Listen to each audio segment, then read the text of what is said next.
La réponse qu'on va donner à Denis ce soir, c'est oui, il est possible de devenir maire de Colombes sans avoir l'appui d'un parti national. Nous sommes libres, Denis est libre, Anne-Marie est libre, nous sommes libres, et c'est par liberté que vous êtes ici, et vraiment je vous en remercie ce soir.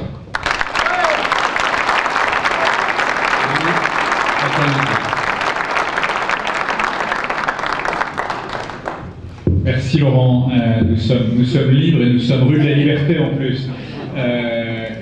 Oui, moi je suis enchanté d'être ici ce soir pour soutenir la liste de Laurent. C'est une liste véritablement citoyenne, comme j'en rencontre actuellement un peu partout en France.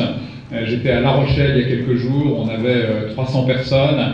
À Narbonne, quelques jours avant, il y avait 600 personnes. Tu fais presque aussi bien que Narbonne ce soir. Peut-être mieux que Narbonne même. On était à Grenoble aussi, pour soutenir des listes véritablement citoyennes de gens qui ne sont pas des professionnels de la politique, de gens issus de la société civile, qui veulent faire des choses différemment, qui veulent mettre fin au clientélisme, à l'ultra-professionnalisation de la vie politique, qui fait que notre pays aujourd'hui n'est pas bien géré, avec toutes sortes de conséquences de plus en plus difficiles à supporter pour les Français, avec un chômage de masse qui touche 5 millions de Français, 9 millions de Français qui vivent sous le seuil de pauvreté, 150 000 allocataires de plus du RSA l'année dernière, avec aussi une fiscalité qui pénalise tout le monde. D'abord les salariés, y compris les plus modestes. Moi j'ai rencontré des gens à Grigny dans l'Essonne qui gagnent 20 000 € par an et qui payent 4 000 € de taxes foncières et de taxes d'habitation. Et puis tous ceux aussi qui tirent la machine économique, les cadres, les chefs d'entreprise, les artisans, les commerçants, les professions libérales qui n'en peuvent plus d'une fiscalité très démotivante.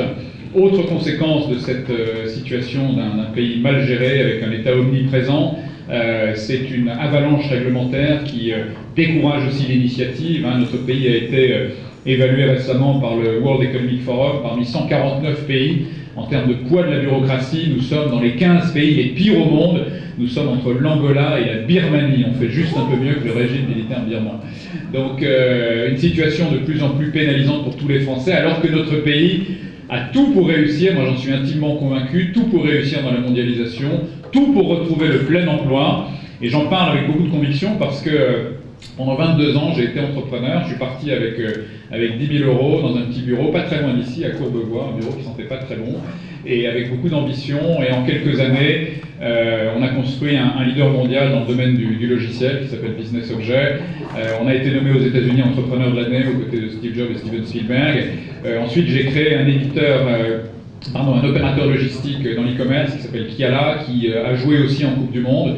Donc j'ai la conviction que nous, Français, on a absolument tout pour réussir dans la mondialisation. On a des Français qui ont une vraie capacité d'engagement, qui sont des bosseurs. Moi j'ai des collaborateurs dans tous les grands pays du monde, des Allemands, des Américains, des Anglais. À 18 h, il n'y avait plus personne. Les Français, à 7 h, 8 h, 9 h du soir, ils étaient souvent encore là, parce que quand on met en place un système motivant, les Français s'engagent, c'est notre côté latin, et puis on a une créativité qui est exceptionnelle. On a co-inventé l'aviation, est-ce qu'on s'en souvient encore? On a inventé le cinéma, la photographie. On est capable aujourd'hui de surfer sur toutes les révolutions technologiques et de connaître à nouveau le plein emploi. Si on sait libérer le talent des Français, je suis convaincu qu'on peut retrouver le plein emploi et que la mondialisation ne sera pas juste une contrainte, mais sera aussi une opportunité pour nous tous. Donc c'est le pari que nous faisons avec nous citoyens. On a lancé un appel le 11 octobre dernier au réveil citoyen sur Europe 1. On était une centaine de citoyens issus de toutes les catégories socio-professionnelles. Et l'appel, eh bien, il a été entendu, puisque nous sommes aujourd'hui un des 10 premiers mouvements politiques français, avec 7 000 adhérents payants, avec 14 000 sympathisants. Donc nous sommes d'ores et déjà dans la cour des grands, et nous soutenons 33 listes au municipal, dont cette magnifique liste citoyenne à Colombes. Donc voilà, je suis ici ce soir pour témoigner de mon soutien à Laurent et pour accompagner et encourager le réveil citoyen ici à Colombes. Merci. Merci de votre confiance.